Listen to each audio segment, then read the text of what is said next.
नमस्कार, आप देख रहे हैं सब तक न्यूज JKY की आवाज़। क्या कहा नूतन वर्ष 2023 के शुभ अवसर पर सीतामढ़ी के लोगों ने, पूरी न्यूज को अंत तक देखेंगे। 2-3 वर्ष 60 वर्ष यानी 57-56 वर्ष के जब आयु उनकी हो गई तो उन्होंने शिक्षक बने।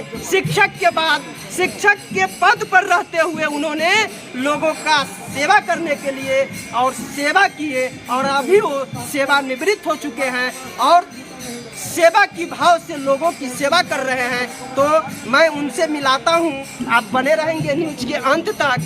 तो सर, सबसे पहले सब तक न्यूज JKY की आवाज़ न्यूज चैनल में नूतन वर्ष 2023 के शुभ अवसर पर आपका हार्दिक स्वागत है।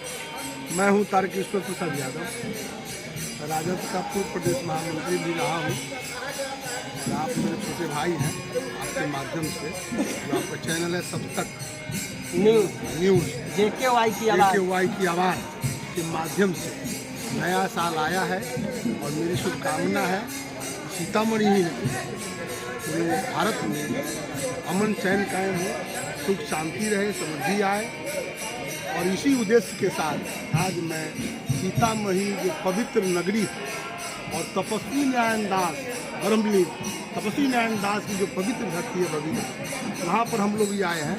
और बाबा का भी ये संदेश रहा है कि दुनिया में शांति कायम हो, और इसी उद्देश्य से हम लोग की उपस्थिति यहाँ है। अभी आज के तिथि में इस धरती का दर्शन करके आप अपने अंदर क्या फीलिंग कर रहे हैं, वो अनुभव हमारे दर्शकों को बताएंगे। इस बगी धाम से हम लोग बहुत पहले से जुड़े हुए हैं और तपस्वी नारायण दास से तो हमारी मुलाकात नहीं हुई, ये उनके जो दो शिष्य यहाँ मौजूद रहे हैं, बाबा रामज्ञा दास जो अन्य भी ब्रह्मलीन हो गए, साकेतवासी हो गए दुर्घटना में, अभी बाबा सुखदेव दास है, उनसे हम लोगों का नज़दीकी का रिश्ता है, इसलिए हम लोग बराबर आते रहते हैं। और अभी जो ये बगल में फोटोग्राफर की दिखाइए कैमरा दिखाइए, जो बन रहा है, बहुत बड़ी मंदिर बन रहा है, उसको दिखाइए। एक बार चारों तरफ कैमरा को चमका दीजिए। अभी उस ग्राउंड के अंदर है ये जो भवन है। हाँ, कैमरामैन इधर।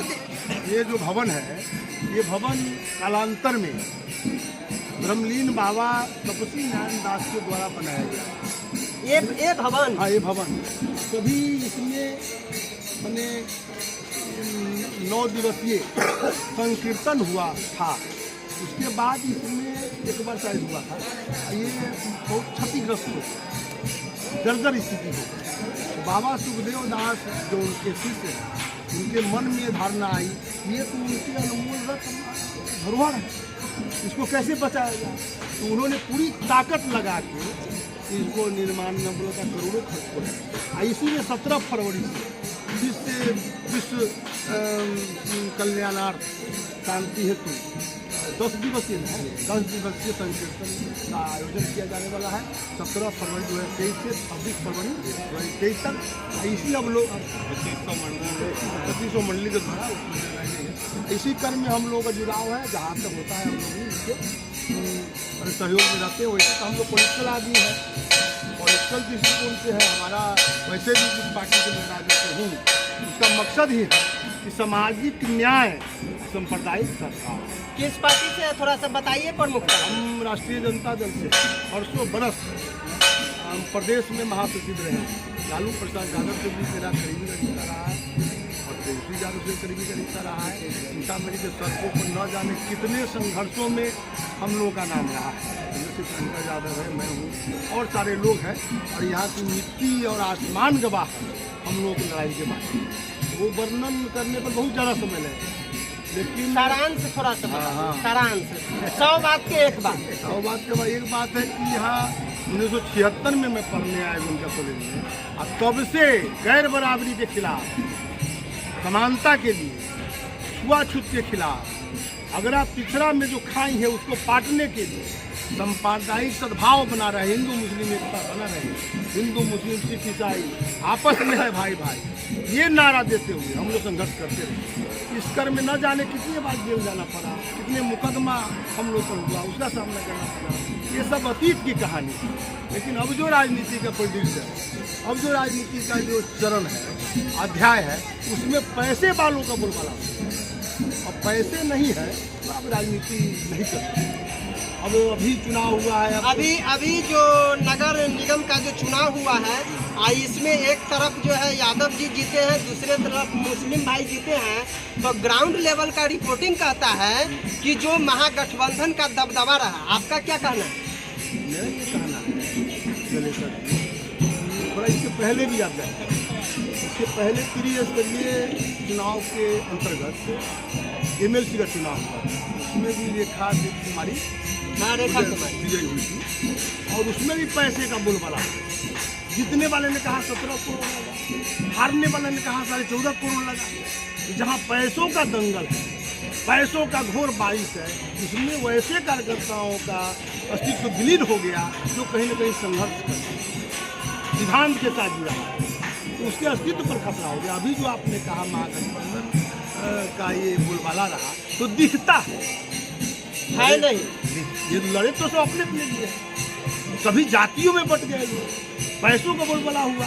कोई तेली 2 है, कहीं यादव 4 है, कहीं मुसलमान 4 है, कहीं सूरी है, जातियों में भी खंडित हो गया। कोई कह रहा है हिंदू ये खतरे में है, हिंदू है 27 गो, कोई कह रहा है मुसलमान खतरे में है, और वो है 4 गो। यानी जातियों का बोलबाला बढ़ गया। ये जो अभी रिजल्ट आया है, परिणाम आया है कि एक मुसलमान एक यादव है, कि इसको हम क्षणिक तौर पर ये मान ले ये महागठबंधन का दबदबा है, ये छलावा नहीं, वो तो लड़ा खुद। उसको हराने के लिए रौनक जहाँ परवेश को हराने के लिए सीतामढ़ी में 2 दिन अभी सीतामढ़ी के है, कितना नारा लगा जय श्री राम जय श्री राम। तो कोई इधर का वोट उधर चला गया, उधर का वोट उधर चला गया, है 27 को। अब जब वोटों जय श्री राम क्यों, सीताराम क्यों नहीं? अब ये तो वो कहने वाले जय श्री राम ने कह रहे हैं, यहाँ तो सीताराम होता है। जहाँ पर आप खड़े हैं, हम लोगों से बातें आपकी हो रही है, ये समावेशी समदर्शी सिद्धांत के मानने वाले संत रहे। तो इस पर थोड़ा सा आप बताइए, आप विद्वान लोग हैं, मुझे जैसा कि जानकारी है, ये लोग जो है सीताराम के जगह पर मैया सीता को छोड़ दे रहा है और श्री राम जी को लेकर के चल रहा है। क्या ये चलने की चीज है? श्री राम ये तो लगता है कि जैसे कोई दंगा हो रहा है, धार्मिक उन्माद फैलाने की कोशिश। यहाँ सीताराम, यहाँ पर विश्व कल्याणार्थ है, विश्व में शांति स्थापित तो इसके लिए, और वहाँ तो वोट पाने के लिए है ना, वहाँ स्वार्थ जहाँ होगा। देशे में टिका हुआ है शासन हिंदू मुस्लिम पर, सांप्रदायिक उन्माद पर, तो विषयांतर हो जाएगा। ये जो कहना है आपका, जिसे अलग होते जाते हैं आप, ये कहना कि महागठबंधन का दावा है, ये महागठबंधन के जो नेता है, हम लोग इस कड़ी में नीचे है, उनके लिए दिवा स्वप्न की तरह है, उसको सुख देने लायक है। ये मुसलमान हो गए, ये धोखे की जीत है ना।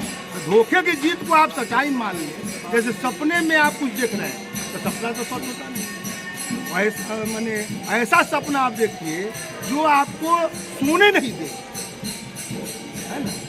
सपना ऐसा होना चाहिए जो सोने नहीं दे, तब न चाहिए। आप सपना नील में है, आप ख्वाब देख रहे हैं मैं राजा हो गया, तो मेरा मंत्री हो गया, तो रानी हो गई, तो ये तो दिवा स्वप्न है। ये महागठबंधन के नेताओं के दिवा स्वप्न है। कोई मुसलमान अपने लड़ा है, हिंदू अपने लड़ा है, कोई जाति के नाम पर, कोई धर्म के नाम पर। ये कोई माने सांप्रदायिक सद्भाव या सामाजिक न्याय का जीत मैं नहीं मानता। आज जो है नूतन वर्ष 2023 का जो पहला दिन बीत रहा है, इस दिन को लोगों को, यानी हमारे देहात के लोग हो या शहरी लोग हो या राज्य जिला के अंतर्गत रहने वाले लोग हो, उनको चाहिए। देखिए ये जो वक्त है, नया साल हर बार आता है, पहली बार ये बसंत का मौसम हर बार आता है। ये परिवर्तन का नियम है, और ये नया साल 23 आया, फिर आगे 24 आएगा।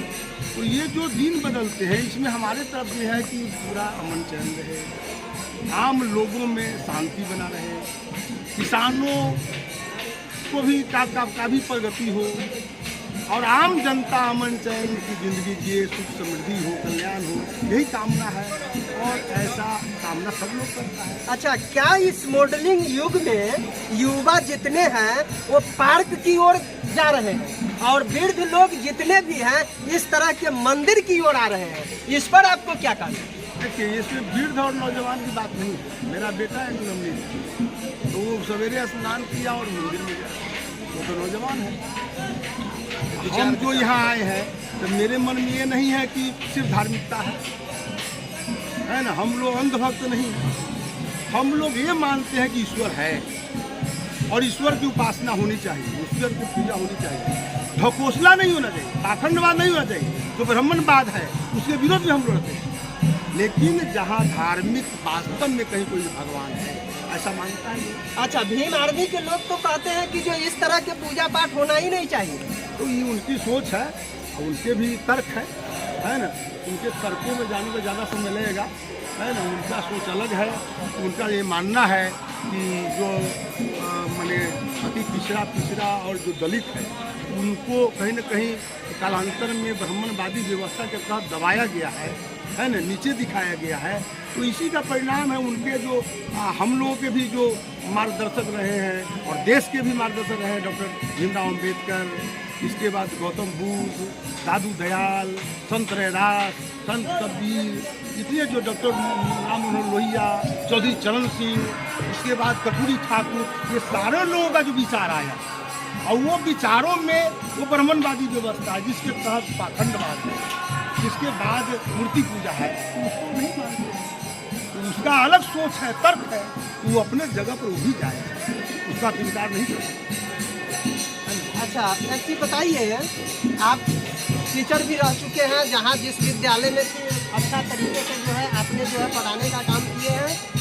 अभी वर्तमान जो समय चल रहा है हमारे बिहार का, इसमें शिक्षा व्यवस्था पूरी तरह से चौपट हो चुका है, जबकि आप महागठबंधन की सरकार के अंतर्गत आते हैं। एक बात और मैं कहना चाहता हूँ, जहाँ पर आप खड़े हैं पवित्र भूमि है और इस भूमि पर मैं कहना चाहता हूँ तपस्वी बाबा से परमलीन होगा, उनका कहना था कि मूर्ति पर जो बात पहले चर्चा की है, ये जो मूर्तियाँ भगवान है ना, ये आदमी ने बनाए और भगवान जो वास्तव में है उनके बनाए हुए मूर्ति जो हम लोग हैं वो है। इसलिए यहाँ पर एक परंपरा है, कोई भी आता है तो उनको इस जगह पर खाने के लिए कहा जाता है, पहले खा के आए। अब आप राज शिक्षा का सवाल फिर से दोहराइए।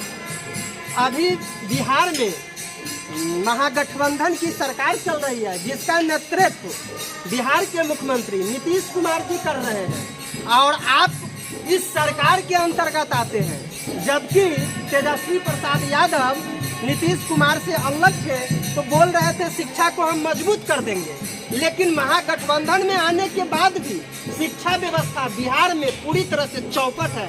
कैसे सुधरेगा, प्रमुखता से हमारे ऑडियंस को बताइए। ये लंबा विषय है, समझेंगे ना, इसको घंटों बात की जा सकती है। सारांश सर। हाँ, तो ये जो नीतीश कुमार 2005 के और शिक्षा व्यवस्था में अभी हराशाई होती है। कहीं भी कॉलेज में पढ़ाई नहीं, हाई स्कूल में पढ़ाई नहीं होती, मिडिल स्कूल में खाना पूरी की जाती है। और इसमें दो कारण है कि नीतीश कुमार के ज़माने में जो दो शिक्षक भर्ती हुए, मेरा भी मानना है, एक शिक्षा मित्र कन्वर्ट हुआ 1500 में और दूसरा जो मुखिया के तरफ से द्वारा बहाल हुआ, वो जो उसमें अधिकांश लोग ज़्यादा पढ़ाने वाले नहीं है। अगर शिक्षा की व्यवस्था तो ढीला ढाला है, अगर कोई शिक्षा मंत्री चाहे तेजस्वी आए चाहे कोई हो, मजबूत भी हो जाए, टाइट भी हो जाए, तो उसको पढ़ाने आ नहीं तो पढ़ाएगा कैसे? उसको पढ़ाने आता है वो नहीं पढ़ाएगा। तो दो चरण की जो बहाली हुई उसमें तो गड़बड़ियाँ हो गई। अब ये मैंने जब तक रिटायर करेगा नहीं तो पीछा देगा नहीं। इस पर लोगों का इसलिए ध्यान नहीं है कि ये नेता लोग समझते हैं कि भाई हवाई बातों पर ही हमको सरकार चलती जा रही है। अगर 5 किलो अनाजें देने से हम सरकार में हैं, आप कुछ साइकिलें देने से सरकार में है, कुछ बिजली योगदान अनुदान देने पर है, आप पैखाने पर है, तो फिर शिक्षा व्यवस्था ठीक करने का जरूरत है। हम भी दोषी है ना, पब्लिक भी दोषी है। स्कूल आपके गांव में है, आप शिक्षक आ रहा है कि नहीं आ रहा है, साथ बढ़ाने के लिए खोजने नहीं जा रहे हैं। आप कह रहे हैं कि हमारा लड़का खा रहा है कि न खा रहा है, खिचड़ी का क्या हाल है, छात्रवृत्ति का क्या हाल है, तो पब्लिक भी दोषी है। तो इसमें पब्लिक के नब्ज को नेता पहचान गया कि इनको कौड़ा फेंकते रहो, दाना डालते रहो और अपना काम बनाते रहो। इसी क्रम में शिक्षा व्यवस्था जर्जर हो चुकी है और धराशायी है व्यवस्था। आने वाले समय में हमको नहीं लगता है कि शिक्षा फिर से उन्नत हो पाएगा और शिक्षा की व्यवस्था सुदृढ़ हो पाएगी। हम लोग सरकारी विद्यालय में पढ़े हुए लोग, छठा से इंग्लिश पास है, लेकिन हम लोग सामने आजकल नौजवान जो पढ़ रहा है, इसका वजह है कि आज मैंने जन कल्याण के नाम पर कहीं न कहीं मुफ्तखोरी का व्यवस्था चल रहा है। तो मुफ्तखोरी जो फ्री में अभी प्रत्येक जन को 5 केजी के बदला 10 किलो जो गेहूं चावल दोनों मिलाकर के दिया जा रहा है, तो क्या वो बढ़ते रहना चाहिए या बंद हो जाना चाहिए? मेरा कहना है कि जिस पार्टी की सरकार दिल्ली में है, वो पार्टी भारतीय जनता पार्टी, वो पार्टी पहले जनसंघ थी। जनसंघ जब बना 1952 में 50 में, तो उसके संस्थापक सदस्यों में थे अटल बिहारी वाजपेयी और भारत के सम्मानित प्रधानमंत्री भी रहे। तो उन्होंने भी कहा ये मुफ्तखोरी बंद होना चाहिए। शिक्षा है और उपचार है, चिकित्सा है, ये व्यवस्था फ्री कीजिए, लेकिन अन्य जो व्यवस्था है वो बंद कीजिए। मुफ्तखोरी खाने से आदत बन जाएगी। देश के अंतर्गत हमारी जो भी लोग आवाज सुन रहे हैं वो मुफ्त का अनाज लेना बंद करे। अगर शिक्षा व्यवस्था को मजबूत करना है तो छात्रवृत्ति लेना बंद करे, शिक्षा व्यवस्था पूरी तरह से फ्री कराएं, चिकित्सा व्यवस्था पूरी तरह से फ्री कराएं और ये जो मुफ्तखोरी का जो अनाज खा खा करके कामचोर जो बनते जा रहे हैं और आप अपने बच्चे के भविष्य को अंधकार में जो करते जा रहे हैं, उसको सोचने और समझने की सख्त जरूरत है यहाँ के आम नागरिकों को, यहाँ के आम जनता को। अगर जनता नहीं सुधरेगी तो सरकार तो कहा गया है फूट डालो शासन करो, तो इस चीज पर विचार करना है जनता को। तो अभी आप देख रहे थे सब तक न्यूज JKY की आवाज। हमारे साथ बहुत सारे वक्ताओं ने अपनी अपनी मन की बात जो है नव वर्ष के शुभ अवसर पर रखा। तो जाते जाते हम अपने समस्त ऑडियंस को और सीतामढ़ी जिला वासियों को और प्रदेश वासियों सहित इस हिंदुस्तान के कोने कोने में रह रहे लोगों को नूतन वर्ष की हार्दिक शुभकामनाएं व्यक्त करता हूं। और सर जाते जाते सब तक न्यूज JKY की आवाज चैनल के माध्यम से आप लास्ट संदेश क्या व्यक्त करना चाहेंगे? एक शेर है, खुदी को कर बुलंद इतना, हर तकदीर से पहले खुदा बंदे से पूछे बता तेरी रजा क्या है। अपने आप को मजबूत कीजिए, नए साल में यही मेरा उद्देश्य है। अपने आप को मजबूत कीजिए, अपने पैरों पर खड़ा होइए, सारी अव्यवस्थाएं खत्म हो जाएगी। इन्हीं चंद शब्दों के साथ तो अगर अब तक आप हमारे चैनल को सब्सक्राइब नहीं किए हैं तो नोटिफिकेशन जो लाल वाली जो बटन है उसको दबा करके सब्सक्राइब करिए और नोटिफिकेशन वाली बटन को ऑल करिए। फिर मिलते हैं अगले एपिसोड में। अब तक के लिए जय हिंद।